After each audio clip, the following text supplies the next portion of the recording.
All right, here we are. Thanks everybody for hanging out. American Alpine Club. Yeah, from Fresno. Getting stuff done. So, like Matt said earlier, him and I were back-to-back presidents of the Sierra Climbers Association. And we started in 1996. And we went all the way to 2010. So during our time, we did an event every month, and we did a bunch of service work where we were giving back. So that's what my theme is, giving back. But while we were giving back, it wasn't just something in parking lot sweeping or something. We were out in the woods at the formations doing our thing. So right off, we got Dome Rock here. I'm going to start at Dome Rock, and then I'm going to work my way up to Morrow Rock. Go through the different ranges. This climb is in the book, and it's called Lightning's Hand. These guys are actually wrapping off because we had just heard the loudest thunderclap we'd ever heard in our lives, and these guys were getting down because they didn't want to test the name of the climb, right? Lightning's Hand. Now during last year, Bruce and David and I went up and did the tree ride at Dome Rock. Very popular route, you know, everybody does 5-6. I mean, we barely could do it, but we were doing it. And it's classic. It's not a gimme, you know, it's 5-6, but it's not a gimme. So we got the second pitch on the left and the last pitch on the right. Big one run out slab. It's no gimme. So the thing about the tree route, it's the classic route at Dome Rock. When you go to Dome Rock, you're probably going to do the tree route, right? It's 4 pitches, multi-pitch. So the thing about tree route is rocks come down from the top. Like people, it's real easy to get to the top for the general public. There's a bunch of rocks up there. People throw them off. You know, it's a thing. They throw rocks off the top. So people get hit. So the first thing our Climbers Club did, the SSCA, Southern Sierra Climbers Club, is we made these signs. There's 2 of them. One up on top, which is gone. I don't know, it's probably off the side somewhere. And this one was still here last year. Almost 30 years that puppy's been there. And it has probably helped somebody from getting beamed on the head by a rock, you know. I'm serious. So this has helped. This was a big deal. So next we have Margie Kelly, Needles Fire Lookout for many years. I don't know the Needles without her being the lookout for that place. That was like our home base for our club. She did a bunch of stuff for us. She kept us in touch. We could call at the lookout anytime and find out what's going on. She was there all summer. She lived there, right? 26 seasons, thank you. And so the thing about it for climbers, every Sunday she would make cookies for climbers. That's how I got this shot. I'm waiting for my cookies to come out of the oven, right? That ended up being the same oven that burned the place down, sadly. So here's underneath the lookout. Lookouts up there. The thing about the lookout's on top of the magician needle. And so all these 11 pitch routes kind of accumulate right in this area. And then the last pitch goes here. So Margie called us one time and said, I got this big problem with people coming through the lookout like at night, 3 in the morning on full moon climbs, right? It became popular for that. So she asked if we could do something about it. So what we did is we built a wrap route down here with bolts donated by the American State Climbing Association. So another little project we did. And so the main reason why Margie called us is because some guy was going up on the, this is the last bit, there's actually a guy laying here, he's crawling, and then you go up to the lookout. Somebody had on a full moon ascent, went through there, they had their rack on. One of the hexes busted out one of the windows, right? And she's in there sleeping. This is not only her home, but also her duty station. So it was like, we gotta do something about this. So we did. Okay, so going out on the rock, this is the saddle between the Sorcerer and the Witch. I think Eddie talked about this. This is kind of a place, if you hike out there, this is kind of where you hang out and get ready to do the climbs that are like below. Really steep down there to get to them. Easy, loose rock and all. You just gotta be careful. But the thing about those climbs is it's so steep to get to them, the rock is so steep. I've heard of people going out there to climb and they're like, well, maybe I'll just hike today, you know. Freaking scary, man. So the fact that it's the fact that it's a place where everybody gathers and gets ready to go climbing, our group put in this litter, this Stokes litter, and a first aid kit. This first aid kit was replenished in 2019. You know, they've had huge fires up there, and I don't even know if this is still there. It's 2019. I had a friend go out there and replace all this stuff, so that if somebody got hurt, it's a long ways out there now, especially without the lookout. We had to have something like this. And according to Eddie, they've already used it once, so that makes us feel real good. So we got that. So yeah, this is the witch, man. Look at all those lines there. Look at all these cracks. That's just a bunch of world-class climbing. This Igor Unchained right there, Area Interlude right there. But there's a bunch of Area Interlude down here too. And here's the bottom of Area Interlude. The guy's on it right here. See, you got this big old crack. This is Igor Unchained. Some people say Igor, they're trying to be all polite. Oh, you mean Igor? It's Igor. I asked Herb himself, I go, is it Igor or Igor? Igor, just like in the old horror movies kind of thing. So now we got thin ice. There's the guy right there. We were out there, and like that was the only other party out there. I don't know who goes out there now. There's so many things about the needles is like gone, you know. It's very strange. So here's a closer look. Quality rock, it's that yellow lichen. That yellow lichen is nowhere else in the Sierra like that, man. It's that white, clean granite, yellow lichen. The draw the needles, plus the climbs are like way hard, world class.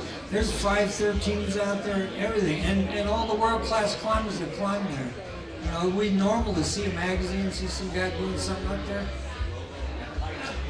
This is Voodoo Dome at the base of a climb called White Punks on Dope.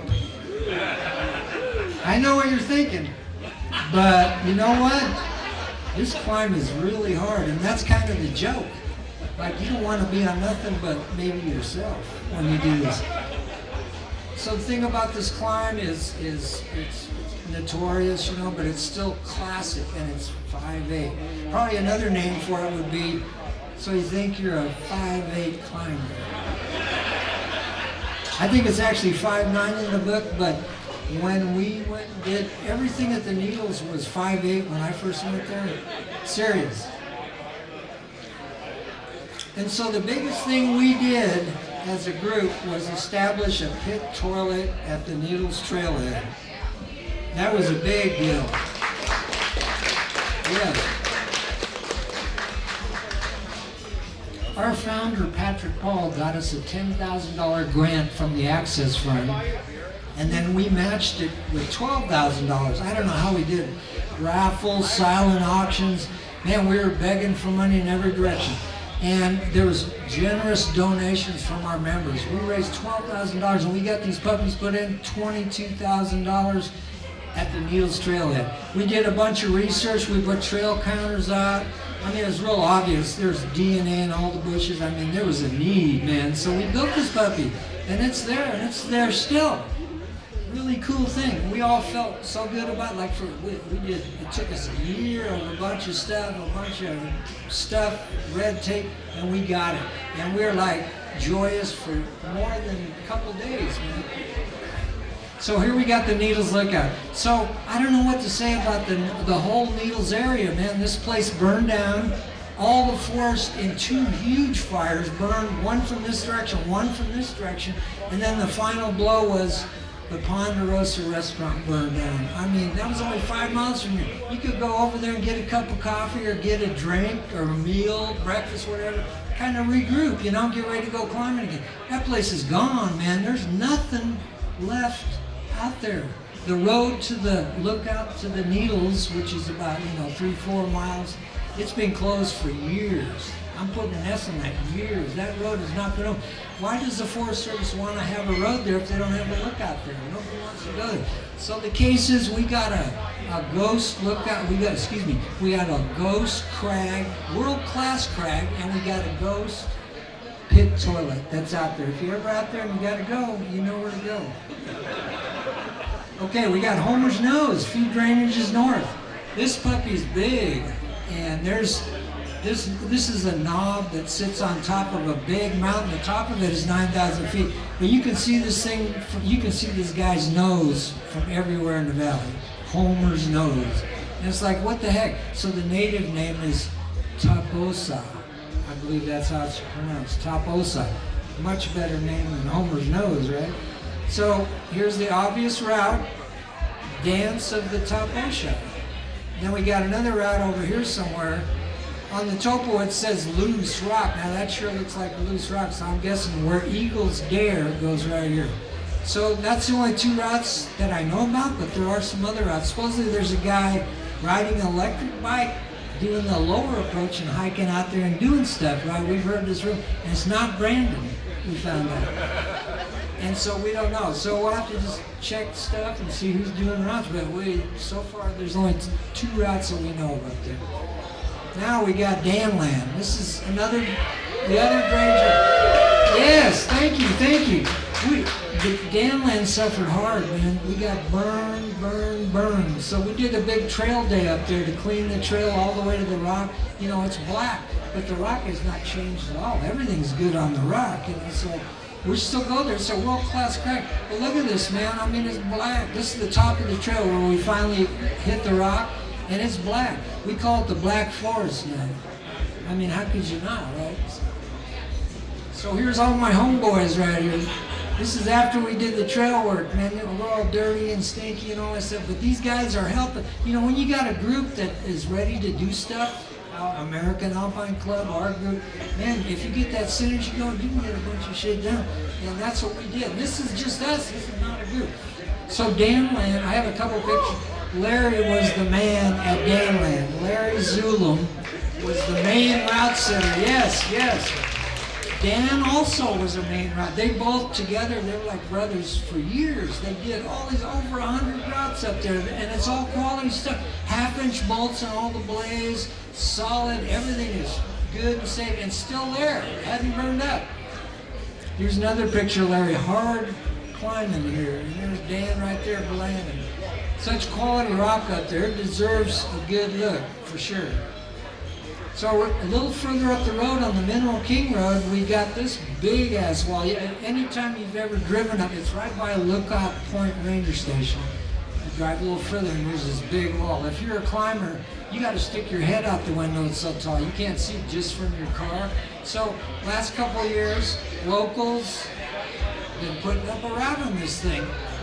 It goes right, starts here, goes right up this. It's called Endangered Species. We just kind of finished it. And just recently, Larry, Kevin, and I jogged all the way to the very top up there where nobody goes. I mean, very few people have been to the top. It's like a lost world up there. It's really cool. Hard route.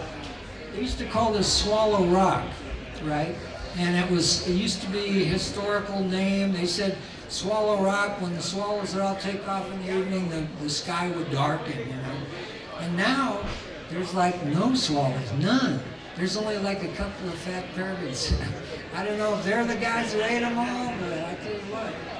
So, further, early last year, after all the storms and the snow and everything, Kevin, Larry, and I jogged way up to the high point, which was still a ways below the top. And here's a sequoia tree burning. A lightning strike sequoia tree from the year before is still burning up there. And there it is. Just blew us away. And here's Larry right here, working on the first pitch. Hardcore. That's Lookout Point Ranger Station right there. Goes up, there's Larry. Hardcore, man. Now we got the Castle Rocks. Some people know about the Castle Rocks. This is like the Golden Fleece of climbing way up in there. You get to that Castle Rock.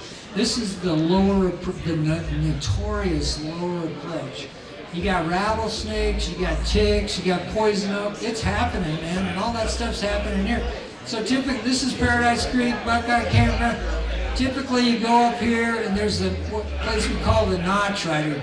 All the poison oak is like in this section right here. It's terrible. And then water is in here. So there's water. The upper approach, what everybody wants to do is 8 miles, and water is real. It's a gamble. You don't know if you're getting it or not. Here, probably in here, you know. It's, all of it is well. There's no trail. That's not a trail. That's the way we go. It's cross country. You know, we just go that way, and it's bushwhacking. And somewhat like the thing got to be where we would wear Tyvek suits, right? Because of all the poison. There's a picture of Chris online in a full Tyvek suit. He freed the spire, so he knows all about that. That's a big deal. If you're doing, you know, gym climbing is one thing, sport climbing. This is trad climbing in its full flavor. I mean, you got to hike all. You know, trad climbing's not just hiking. You got to get there. Logistics. And then when you get there, man, that's the beauty, you know. So the most recent route, 2 routes, is this, on this. One here and one over here, and then this boulder on the top. And they call it the Templar Tower. And I think it's a worthy name. This whole tower, so that's the Templar Tower. That's the spire, of course, and this is what they call the fin. Recently, somebody went through and replaced all the wrap bolts on the fin. Big deal. That's 1,000, maybe 1,200 foot face right there. Having those bolts replaced is a big deal. So we went out there one winter. This is a picture I took early in the trip, and we actually got up in the gully up in there. I don't know why we went there in the winter. It was cold as hell, and I didn't take any more pictures because nothing worked below my elbows, man. Like, there were blocks. I was like, you know, doing this stuff. Cold as hell. And of course the spire, everybody wants to get on the spire. That's got some killer stuff. Recently they finally did the the west face. Long time ago, Galen Rowell was the first to send us to that. Long time ago, I saw him at a slideshow and I asked him about it. He goes, he was real surprised nobody freed that then. I go, you're kidding me. Freed it? Then you got the back towers. Holy shit. And there's all kinds of rock. But some of this rock has been done now. When we first started climbing, this was all nothing. Nobody done this. We wish we would have done it, because it's been done a little bit. And of course, there's the Castle Rock Spire. That's the main prize right there, the Golden Fleece. Getting up on that puppy. You can see on top, it's probably got plenty of places to sleep for a couple people if you want to spend the night. This is one wrap route. You got to kind of climb to here, and then you wrap off of here. And then this is another wrap route that's recently been established. It's probably a little better because it's one rope length. Stuff over there. Okay, now we got Morro Rock. Looking back across the canyon, now I'm looking at the Castle Rocks. But here's Morro Rock. You can see barely. There's like the railing goes here. There's people, general public going to the top. And here's Eddie on the front cover shot again. Eddie Joe right there. Dave is actually back in there. But tell me that doesn't look like a big candle, and here's the flame right here. See the big, I totally see it. And you know, where I was taking these pictures, I was like, it was a narrow canyon where the prettiest part of the face is right there. And if I raised my voice, I could actually talk to him, you know, it's kind of weird. So I would hear him tapping the bolts in for the blade to the tune of Jingle Bells, right? Tap, tap, tap, tap, tap, tap. You know the rest. Then the lower pitch. This is David Hickey sitting right over here. This is him going up the lower pitch. Beautiful, man. That's hardcore stuff. Eddie's like right up here. He's headed to the belay right there. And this is Dave right here. Check this out. That's Dave going up the free rope to Eddie. That took some guts right there, man. He's hanging over thousands of feet right there. And then since it's a free rope, the rope is like spinning, right? You can't stop that, so you just kind of hold on till it gets done spinning. And then it goes the other way all the way, right? Yeah, crazy. So that took some guts, man. I applaud that. When I was looking at it, I was thinking, man, dude. So now the biggest thing, this is a big deal in my life, and it was a big deal for a lot of stuff. We, for a while, started thinking that there were peregrines on top of Morro Rock, right? And I called the park, like, it took a couple times. They would not believe us. Finally, they did some looking.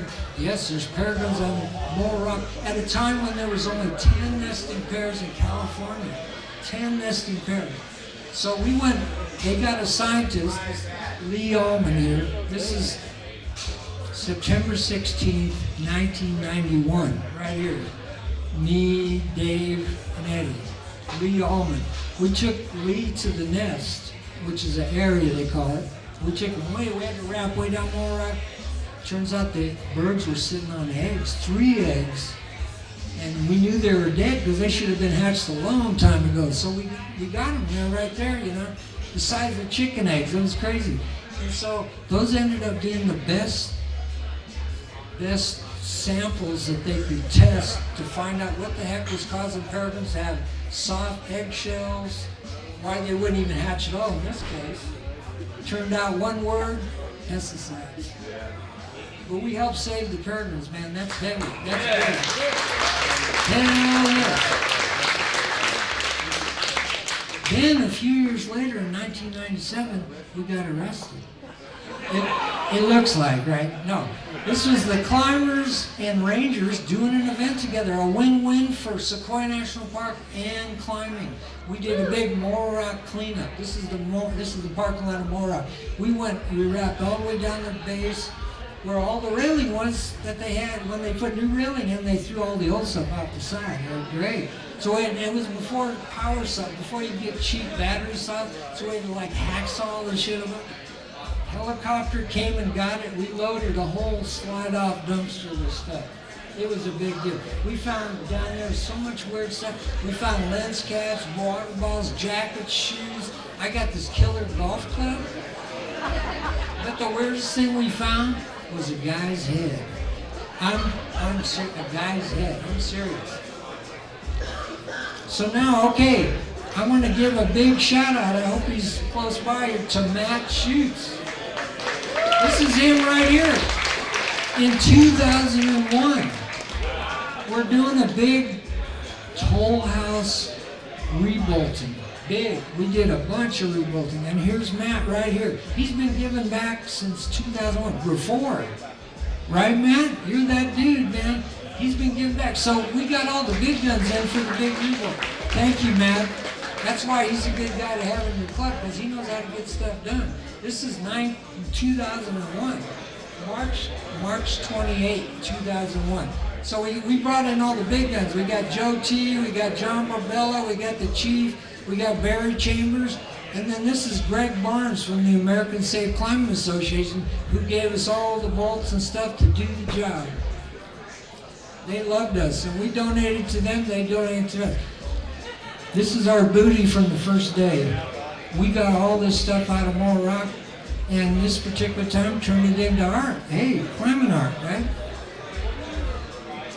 Then, last 3 slides. I want to give a big kudos to Kevin Burkhart. I'm sure all you guys have been reading about all this stuff about fixed anchors, how we got to give our input and all that kind of stuff. Man, that stuff bummed me out, you know. I don't want to be told what to do about it. I realize there's people abusing that stuff, and that's not good. But everybody I know doesn't. We're real careful about it. We put in bolts.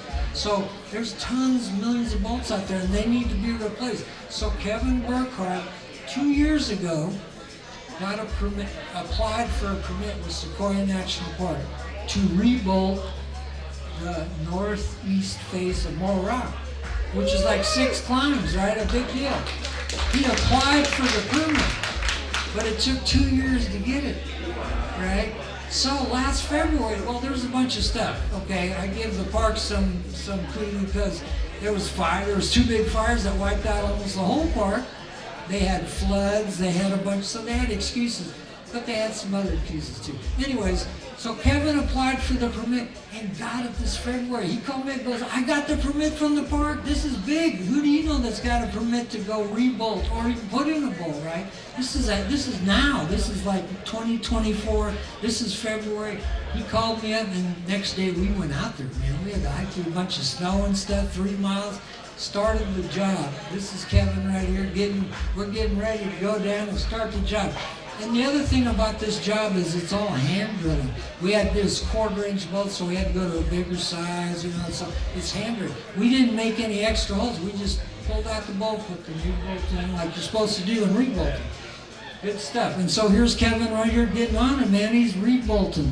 And this is what it's going to take. It's going to a few more tricks. He's done it, man. Kevin Burkhart is the tip of the spear for climbing, for rebolting. Thank you, Kevin. Yo, this is big. big. This is big for climbing.